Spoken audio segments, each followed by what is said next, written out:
Welcome back to our channel, Fam Bam! So today it's my Atsy's birthday and nandito kami ngayon sa Jasmine, New World, Makati.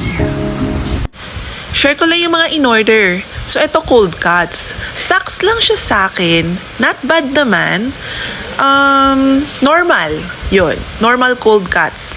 Ito, steamed lapu-lapu. Okay naman yung steamed lapu-lapu para sa akin kasi hindi makunat yung laman. And yung soy sauce, sakto lang yung alat. Okay naman. 2 thumbs up. Next naman ay yung clay pot fish and tofu. Medyo nakontian lang ako sa serving pero okay din naman yung lasa. Not bad. Next is the winter melon soup. Okay naman, parang egg soup siya, yung dating niya para sa akin. Sucks lang din, not bad. Next is the Ifu noodles. Okay din naman to, sucks lang din, not bad. Ito guys, Chinese beef. Dito ako nasarapan. Malambot yung beef niya, malasa yung pagkakagawa sa kanya, pagkakaluto. Ito naman guys yung Fukien rice. First time ko na try itong rice na may toppings na medyo masabaw. Masarap naman siya para sa akin. Medyo manamis-namis yung lasa. Hi guys! Welcome back to my channel! So, may team lunch lang kami ngayon pero tinake out ko kasi yung food ko. So, pakita ko lang sa inyo yung mga nabili ko guys.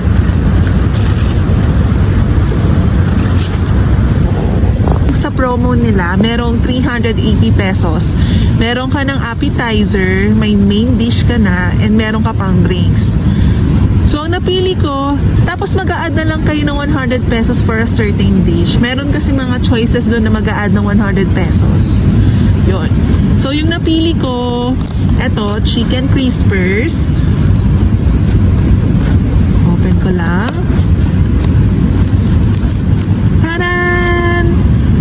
Yon.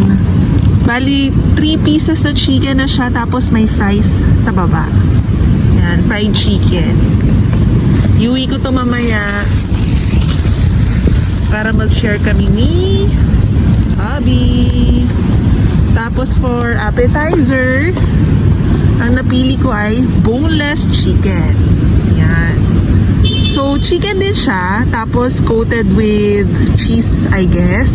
And may toppings na bacon. So, may kasama siyang sauce. Yung chicken crispers, meron din siyang sauce. Yun. So, yung drinks ko naman, ang pinili ko ay iced tea, pero binigay ko na siya sa kasama ko. Yun. Ang budget kasi is 500 pesos. So, total of 480 pesos lang to guys. And tinake out ko siya. Yan. And then, kasi iuwi ko tong chilies na to sa bahay para i-share ko kay Hubs and kay Juju. Bumili naman ako ng lunch ko sa Marketplace. Yan. Ang ating very reliable, budget-friendly lunch sa Marketplace. Yan. Ang binili ko naman this time sa Marketplace ay pork binagoongan. Kasi hindi ako masyadong nakakaluto ng pork binagoongan. Never pa ako actually nakapagluto ng pork binagoongan sa bahay. So, yun. Might as well sa Marketplace ko na bilhin, diba? Ito siya. May kasamang rice. Ang rice is 30 pesos. Tapos yung pork binagoongan, crispy pork binagoongan is 97.90 pesos. Kasi tinitimbang to guys eh. So, 89 pesos talaga siya per 100 gram. Tama ba? Eh, ang gram is nasa 110. Kaya, ang total price ng pork binagoongan ko ay 97.90. Tapos, ang plain rice ko naman ay 30 pesos. Tapos, bumili lang ako ng maliit na mineral water sa Marketplace for 11 pesos. So, that's it for my lunch, guys. Kain tayo. Yun lang. Kain muna ako, guys. And later ulit. Bye!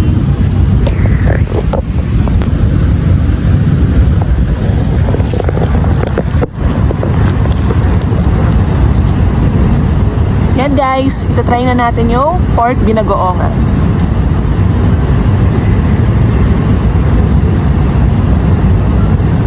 So, ganito pala siya guys. So, pakita ko lang. Yan. Pork binagoongan, tapos rice. Tapos may konting sauce. So, try na natin. Crispy pork binagoongan.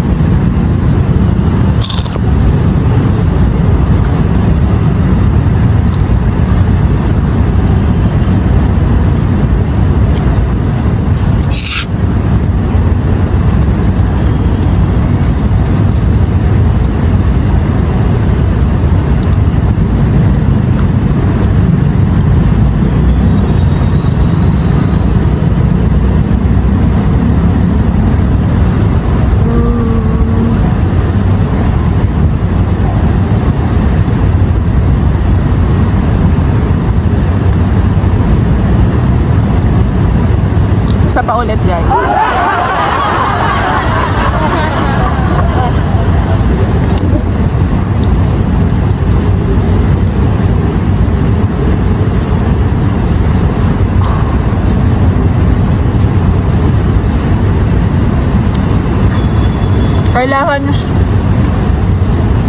Kailangan siyang samahan ng kanin guys.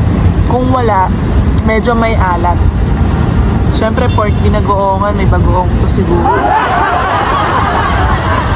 Pero maalat siya para sa panlasa ko.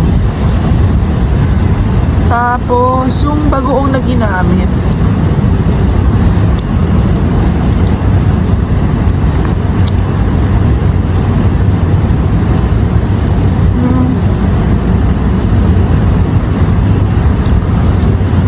Parang may mga nakainan ako na pork binagoongan na mas masarap guys. Pero hindi na masama. For only 89 per 100 gram. Okay na to. Yun lang. May mga natry akong mga pork binagoongan na mas masarap.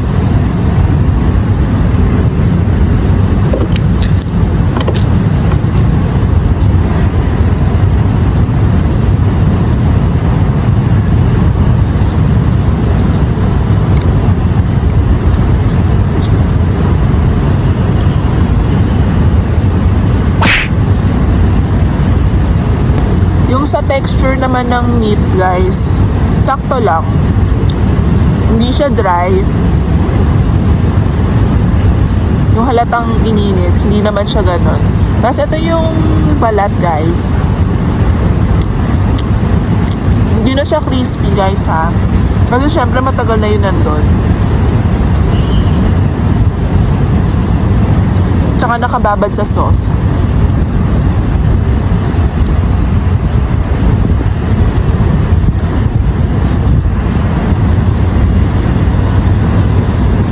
Not bad naman guys for only 97 pesos in total.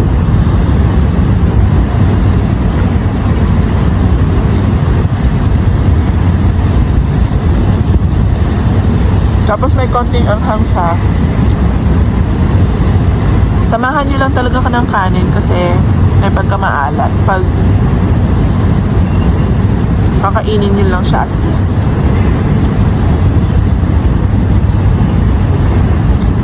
Guys, medyo late na kasi ako nag-start mag-lunch ngayon. Medyo mainitan dito. So, yun lang guys. And mamaya ulit. Bye! Kainin ko muna tong lunch ko. Hi guys! Welcome back to our channel. Today, Friday ngayon. No? So, sa bahay lang. Work from home. Pero i-share ko lang sa inyo kasi umorder ako sa Manhan. Nag-crave ako sa oyster cake. Yan. Dati kasi nagluluto si mama ng oyster cake. And masarap siya magluto ng oyster cake. Ngayon, nag-crave ako ng oyster cake. Hindi ko alam bakit. Kaninang umaga pagising ko, yun, gusto ko kumain ng oyster cake. So, bumili ako ng oyster cake sa Manhan. Nagpa-deliver ako sa Grab. And, yeah. Nagdagdag pa ako ng 3 matsang. So, tig-isa kami, si Hubby, si Juju, at saka ako. Ipakita ko lang yung matsang sa inyo, guys. Medyo nasira na yung presentation kasi kinakain na namin bago ko naisipang i-share. Yan yung matsang. Yan, meron siyang pork, meat, tapos meron siyang chicken. And meron tong mushroom, shiitake mushroom. Kaso kinain ko na rin yung shiitake. Tapos may kasama silang hot sauce. Yan.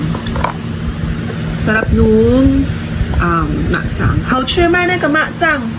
好吃。 Yes, baby approve. So yun, pinapakain ko sa kanya ngayon. And yung oyster cake kasi yan, wala nang pages ko lang sa channel. Mamaya papakita ko yung other half nandun sa labas, sa kitchen. Yan guys, so ito yung oyster cake. Nakalagay siya sa ganitong box. Oyster cake. Tapos, pag inopen natin siya, mukha siyang pizza. Paano na ba siya i-open? Ayan. Ayan siya mag-open. Taran! Na-half ko na, diba? Pero ang sarap ng dahil sobra. As in, yan. So, puro oyster.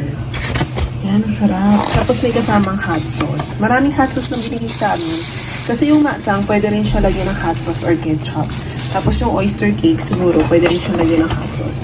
Well, ako, nilalagyan ko kasi siya dati ng ketchup. Yung pagluto lang ni mama sa bahay. Yan, ketchup sa oyster cake and ketchup sa makjang. I don't know kung sino pa sa inyo ang kumakain ng makjang na may ketchup. Pero ako, definitely, laging may ketchup. Yan. Hinahanap ko nga kung merong garlic dito na kasama. Kasi may mga iba, pag walang garlic dito. So, yun lang guys. Ayan.